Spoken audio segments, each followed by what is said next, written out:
नमस्कार मित्रांनो, मनी मॅनेजर्सच्या निफ्टी ॲनालिसिसमध्ये आपले स्वागत आहे। काल निफ्टी फ्लॅट ओपन झाली 22,073ला आणि 15 मिनिटच्या कॅन्डलचा क्लोज 22,193ला झाला।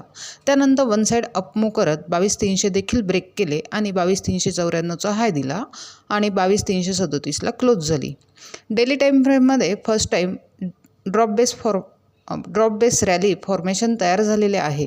डेली कॅन्डल पॉझिटिव्ह झाली आहे, परंतु अपसाईडला 22,500 हा रेजिस्टन्स आहे।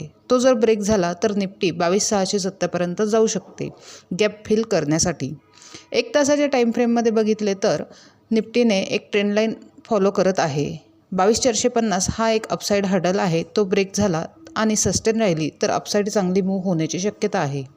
आता उद्यासाठी बघितले तर 15 मिनिट टाइम फ्रेममध्ये 22,290 ही महत्त्वाची लेवल आहे। तसेच अपसाईडला 22,450 हा एक हर्डल आहे। जर अपसाईड मूव्ह केले आणि 22,450च्या वर सस्टेन झाली तर निफ्टी गॅप फिल करण्यासाठी 22,670 पर्यंत जाऊ शकते। तसेच 22,290 खाली ब्रेक केले तर निफ्टी पुन्हा साइडवेज मूव्ह करण्याची शक्यता आहे।